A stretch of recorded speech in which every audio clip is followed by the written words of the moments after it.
Hello বন্ধুরা, আজকে আমরা বানিয়ে ফেলবো সুজির উপমা বা ঝাল সুজি। এর জন্য উপকরণ কি কি লাগছে এটা একটু দেখে নিই। আমাদের প্রথমত তো সুজি লাগছেই, যেহেতু পুরো ব্যাপারটাই হচ্ছে সুজির ওপর বেস করে। তার সাথে তোমাদের বাড়িতে যে সবজি থাকবে সেটা তোমরা দিতে পারো, যেমন গাজর, বিনস, অল্প করে ফুলকপি, শীতকালের যে ফসলগুলো হয়, শীতকালের যে সবজিগুলো হয় সেইগুলো দিতে পারো। গাজর, এই মুহূর্তে আমার কাছে ক্যাপসিকাম আছে, আলু দিচ্ছি আমি, আর পেঁয়াজও লাগবে, লঙ্কা লাগবে, কারি পাতা লাগবে, আর পরবর্তী সময় ফোড়নে কী কী লাগবে সেগুলো তো আমি বলে দেবো। ডিম লাগবে, আর যদি ডিম খেতে তোমরা যদি ভেজ করতে চাও তাহলে ডিমটা বাদ দিতে হবে। লঙ্কা লাগবে, আর নুন, চিনি এগুলো সবই, সর্ষে এগুলো লাগবে, কিন্তু এগুলো আস্তে আস্তে রান্নার সময় বলবো কীভাবে করছি আর কোন স্টেপে কোনটা লাগছে। এই মুহূর্তে বেসিক যেগুলো দিচ্ছি আমি সেগুলো হচ্ছে সুজি, ক্যাপসিকাম, পেঁয়াজ, আলু, পাউরুটি, কারি পাতা, ডিম, লঙ্কা, এগুলো বেসিক লাগবেই। আর পাউরুটি আর বাদামটা এই মুহূর্তে আমার কাছে নেই, কিন্তু বাদামটাও ভেজে দিলে বেশ ভালো লাগে সুজির উপমা বা ঝাল সুজি খেতে। আর ব্রেডটা রেখেছি কিসের জন্য সেটাও তোমরা দেখতে পাবে। আপাতত আমরা এগিয়ে যাচ্ছি এবার রান্নার দিকে। ফ্রেঞ্চ ফ্রাইস যেরকম হয় সেরকমভাবেই আলুগুলো একটু সরু সরু ছোটো ছোটো করে কাটা হয়েছে, এবং গাজরগুলো যাতে গাজরটা ভালো নরম হয়, সফট হয়। কেন কি অনেক সময় গাজর সিদ্ধ না করলে, যেহেতু আমরা ভেজে নেব, সিদ্ধ করছি না এক্ষেত্রে, তো সিদ্ধ না করলে শক্ত হয়, তো সেই জন্য একটু ছোট সরু করে পাতলা করে কাটলে ইজি হবে। ঠিক আছে, এবার আমরা রান্নার দিকে যাই, কিভাবে স্টার্ট করি দেখা যাবে। এবার আমরা ওভেনে কড়াইটা বসিয়ে দিয়েছি। কড়াইতে এই মুহূর্তে কিন্তু কিছু দিইনি, জাস্ট কড়াইটা বসানো হয়েছে, আগুন জ্বালিয়ে দিয়েছি। আর এদিকে আমরা করে ফেলেছি যে ব্রেডগুলো দেখেছিলেন, পাউরুটিগুলো, সেগুলো ছোট ছোট টুকরো করে নিয়েছি। এরপর দেখিয়ে দিচ্ছি কি করতে হবে। এটা কড়াইটা একটু গরম হওয়া পর্যন্ত ওয়েট করতে হবে, যাতে কড়াইটা একটু গরম হয়ে যায়। আর এই রান্নাটা বেসিক্যালি সাদা তেলে, এটা সাউথ ইন্ডিয়ান রান্না, তো সেই জন্য এইটা সাদা তেলেই করা ভালো। সর্ষের তেল দিয়ে করলে একটা গন্ধ হয়, সর্ষের তেলের ঝাঁঝালো গন্ধ আসে, এটা ঠিক সেটাই ভালো লাগে না। তো সাদা তেল বেটার হবে। গরম হয়ে গেছে কড়াইটা, তো আমি পরিমাণ মতো সাদা তেল দিয়ে দিচ্ছি। তেলের পরিমাণটা নির্ভর করছে আপনাদের ওপর, কীরকম কত পরিমাণ তেল দেবেন। মোটামুটি ভাজার মতো তেল দিলেই হবে।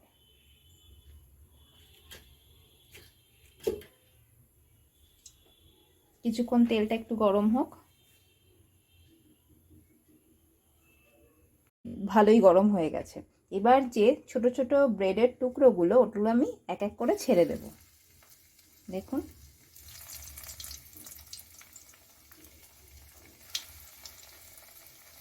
সবগুলোই একে একে ছেড়ে দিচ্ছি।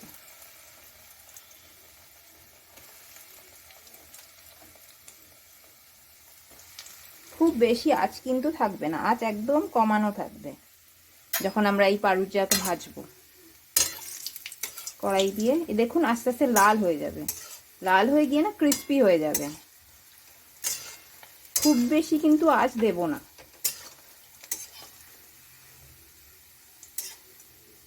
খুব বেশি আঁচ দেওয়া যাবে না।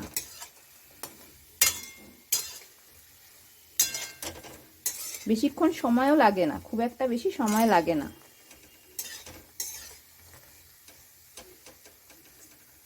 এগুলো সব লাল হবে,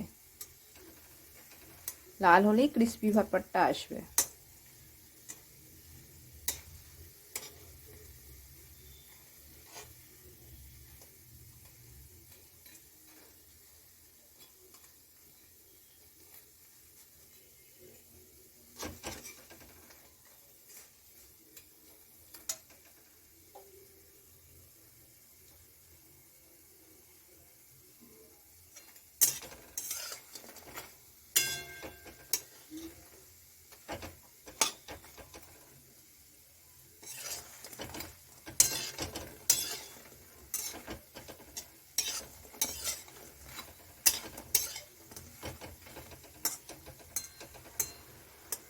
এটা আপনাদের এমনিও যখন খাবেন তখনও বেশ খেতে, মানে শুধু এটা যখন ভাজাটা খাবেন তখন খুব ভালো লাগবে খেতে। এগুলো আমি এমনি শুধু শুধু অনেক সময় খেয়ে নিই, খুবই টেস্টি লাগে। পুড়ে না যায় সেরকম ভাবে এবার আমি উঠিয়ে নেব।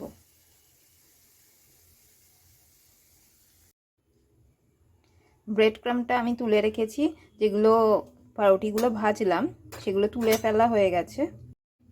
এবার ওই তেলের মধ্যেই আমরা দিয়ে দেব যে এই সবজিগুলো কেটে রাখা হয়েছিল না, এই সবজি কেটে রাখাগুলো এক এক করে দিয়ে দেব।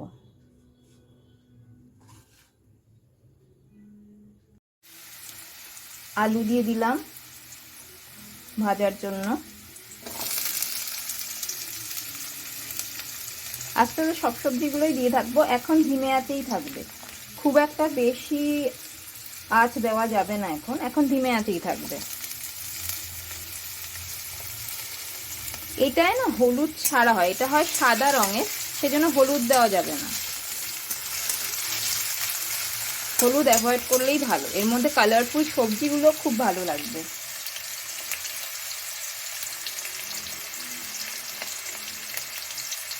একটু ভেজে আসার পর আমি পেঁয়াজটা দেব, আলুটা একটু টাইম লাগবে, আলু আর গাজরটা আমি দিয়ে দেবো এখন।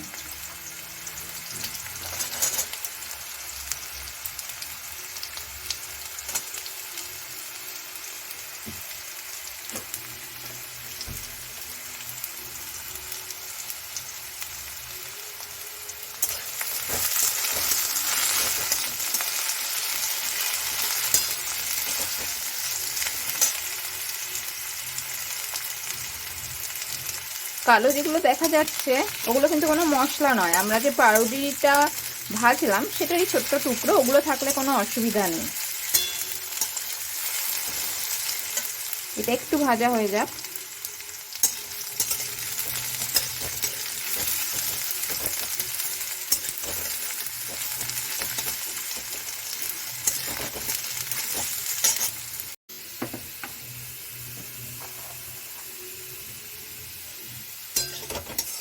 এবার একটু মিডিলে একটু ফাঁক করে, যেখানে তেলটা আছে একটু ফাঁক করে এর মধ্যে একটু সর্ষে দিয়ে দিতে হবে, অল্প করে, বেশি নয় কিন্তু, অল্প করে সর্ষে।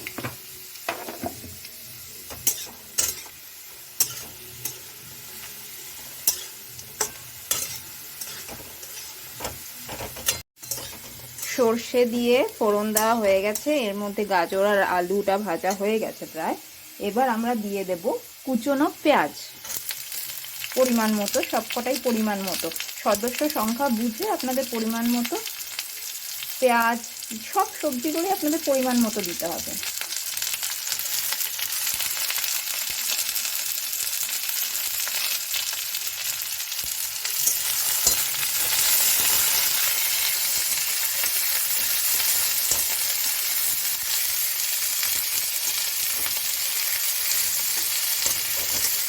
পেঁয়াজটা একটু গোল্ডেনিশ হয়ে যাবে যখন, তখন আমরা দিয়ে দেবো ক্যাপসিকামটা ভাজবার জন্য। একটু গোল্ডেন কালার ভাব আসবে পেঁয়াজটার মধ্যে।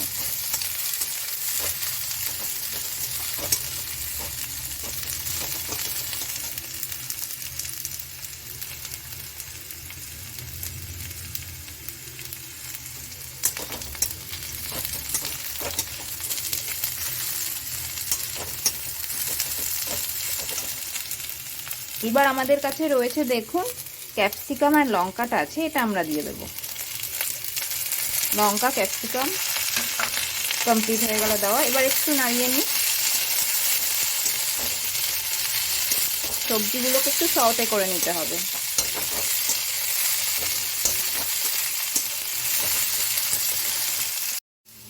এবার আমাদের পরিমাণ মতো সুজি দিয়ে দিতে হবে, যতটা আমরা সদস্য সংখ্যা হিসাবে বললাম সেই সদস্য সংখ্যা হিসাবে আমাদের সুজি দিয়ে দিতে হবে।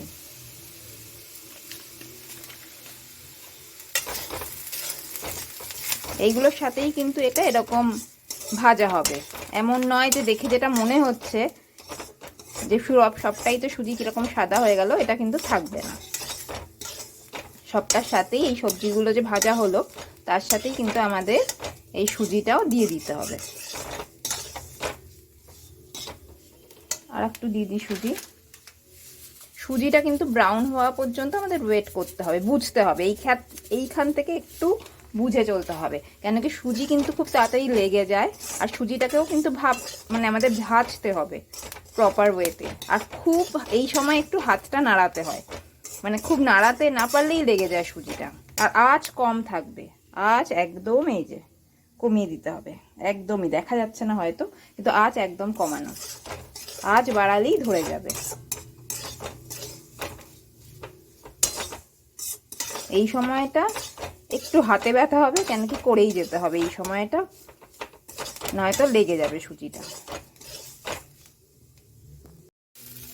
পরিমাণ মতো এবার জল দিয়ে দিয়েছি, পরিমাণ মতো জলটা দিয়ে দিয়ে কিন্তু ঘেটে যেতে হবে, কন্টিনিউয়াস ঘেটে যেতে হবে, নাহলে ঝুরঝুরে ব্যাপারটা আসবে না। আর এই সুজির এই প্রথম ব্যাপারটাই হলো প্রচণ্ড নাড়াতে হয়, নয়তো লেগে যাবে আর ঝুরঝুরে হবে না। মানে ব্যাপারটা এবার জল দেওয়া হয়েছে, শোকাতে হবে আর নাড়াতে হবে, নাড়ানো ছাড়াই যাবে না। আর আঁচও কম রাখতে হবে, আঁচ বেশি রাখা যাবে না, ঠিক আছে? এবার এই নাড়াচ্ছি তো, জল দেওয়া হয়ে গেছে, নাড়াতে হবে। এবার একটু জিরে গুঁড়ো অল্প করে দিয়ে দিতে হবে, স্বাদ মতো জিরে গুঁড়ো।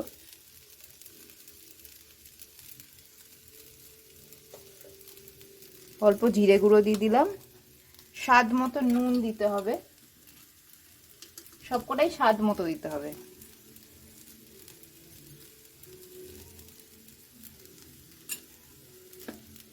এবার এটাকে ভালো করে আবার সেই একই ব্যাপার, ভালো করে নাড়াতে হবে, মিক্স করে ফেলতে হবে। এবার এরকম নাড়িয়ে যেতে হবে, দেখা যাচ্ছে আশা করছি কীরকম টেক্সচারটা আসছে। এর মধ্যে এবার একটু পরিমাণ মতো, সবাই তো মিষ্টি সেরকম সমান পরিমাণে খেতে চায় না, আমি মোটামুটি মিষ্টি যেহেতু ভালোবাসি, আমি একটু বেশি মিষ্টি দিয়ে থাকি। আমি 2 চামচের মতো মিষ্টি দিয়ে দিলাম, 2-3 চামচ দেওয়া যায় যেহেতু মিষ্টি খাওয়া যায়, আমি 2 চামচ ছোট্ট চামচে দিলাম। এবার আপনারা আপনাদের স্বাদ মতো দেবেন। এবার সেটাকে আবার সেই সতে করতে হবে আর ভালো করে মিক্স করতে হবে, নাহলে চিনির এই দানাগুলো ঠিকমতো মেল্ট হবে না। এবার বুঝে নিতে হবে, অনেক সময় চিনির মধ্যেও না কোনোটায় কম মিষ্টি হয়, কোনোটায় এবার খুব বেশি মিষ্টি হয়ে যায়, চিনির ভেতরে আমি দেখেছি এই ডিফারেন্সগুলো হয়। তো সেইগুলো আপনারা একটু নিজের স্বাদ অনুপাতে বুঝে নেবেন।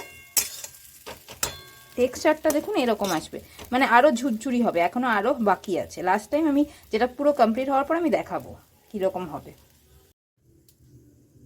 এবার দেখুন টেক্সচারটা আমার কিন্তু কমপ্লিট হয়ে গেছে, টেক্সচারটা পুরো ঝুরঝুরে হয়েছে, কোনো কিন্তু ঘেটে যাওয়া লাল লালে ব্যাপার কিচ্ছু আসেনি, পুরোটাই এই দেখুন ঝুরঝুরে, পুরো এরকমই হবে।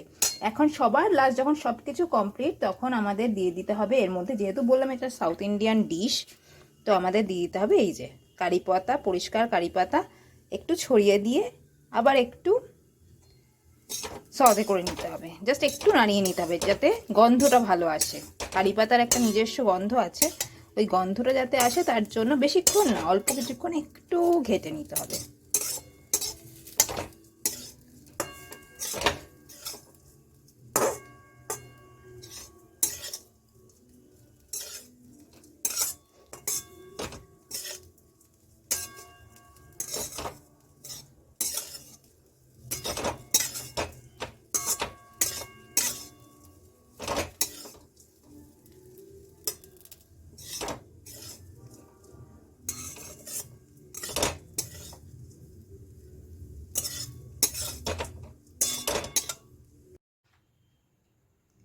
রেডি হয়ে গেল আমাদের সুজির উপমা বা ঝাল সুজি। ডিমটা রাখিয়েছিলাম, বলেছিলাম ডিমটা পরবর্তী সময় লাগবে। ডিমটা হলো আমরা একদম কুচি কুচি করে নিয়েছি, কড়াইতে দিয়ে ডিম ভাজা যেটাকে বলে, কুচি কুচি করে, এর সাথে খুব ভালো লাগে খেতে। আর পাউরুটির টুকরোগুলো যেগুলো ভেজে নিয়েছিলাম সেটাও এই যে এর ওপরে ডেকোরেশন করে দিয়েছি। এটা দিয়ে খেতে, সবগুলো মিক্স করে খেতে খুব ভালো লাগবে। এভাবেই খুব ইজি উপায়ে তৈরি করে ফেলা যায় সুজির উপমা বা ঝাল সুজি। এবার চটজলদি আপনারাও স্ন্যাক্সে সন্ধেবেলা বানিয়ে ফেলুন ঝাল সুজি বা সুজির উপমা, খুব ভালো লাগবে খেতে, আর আমাকে জানাবেন কেমন লাগলো।